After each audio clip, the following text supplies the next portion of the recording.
My name is Joe Weinberg. I am a long-time, since 1986, rape prevention educator, especially talking to boys and men.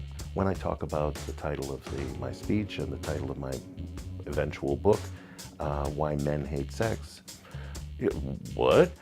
I say that we've never raised boys with the skills, models, and encouragement to be good lovers, good partners, and good fathers. I joined a group, Men Stopping Rape, in Madison, Wisconsin as a volunteer. It's a community group, activist males, and interested in, broadly, in what they could do to affect the rape culture. Instead of just sort of sitting back and saying, gee, gosh, that's terrible, and not doing something about it.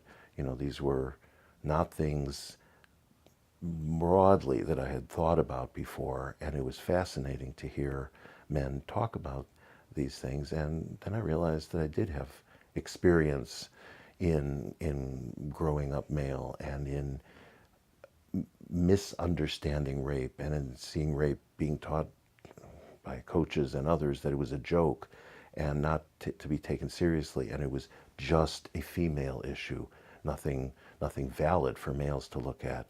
So I was absolutely fascinated by this. I came to realize years later that until about age 20, maybe even a little later, everything I knew about females, I learned from males. That, I mean, what they said, what the boys and men said, flew in the face of my experience, but again, that didn't matter. What mattered was how I presented myself to males. I got beat up enough times for being a jerk, for, every minute of every day was, are you gay, are you female? Or the accusation directly, you're gay, you're female, and of course in Baroque boy language. And so I spent most of my time misunderstanding and not taking females seriously, and that was based solely on how I was taught by boys. When I think about what I was told about sex, everything they said was incorrect. Most of it was physically impossible. It was disgusting, and a good chunk of it was illegal. Nobody talked to me honestly about sex, and sex turned into a weapon, sexual assault. Nobody talked to me to say, sex can be a really wonderful thing. It can bring two people really close together, and you're not prepared for that. I certainly wasn't. I had no clue. I mean, the sex I learned from other males, lying to me, and the porn industry really lying to me, made sex something I created, that I defined, and that I controlled. And it has zero to do with two people. There was no reciprocity, literally or figuratively. So there's nothing about her autonomy, her agency, her humanity, her desires, her fantasies, her fears, all the things that make her human, that we would somehow know how to negotiate.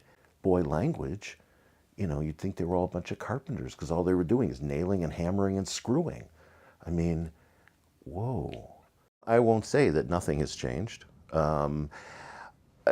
From my point of view, not enough has changed. My generation, your parents and grandparents, we had no positive words for a sexually active female. Not one. And so I would say to students, certainly an opening, your parents' generation, we were dumb as sticks about sex. I was there, let me tell you. And where did you learn a better one? What are all the positive words now for a sexually active female? Not all at once. I'm going to write them down. We only had language that was violent and stupid. I will say, from my point of view, that hasn't changed.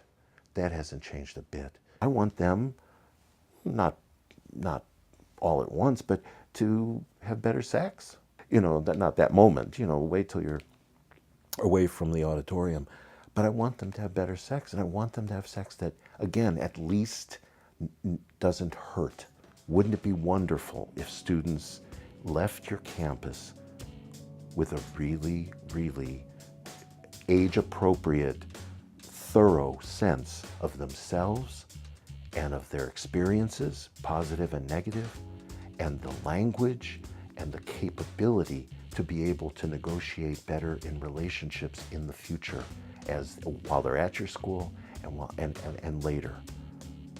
This, to me, we don't have better work than that.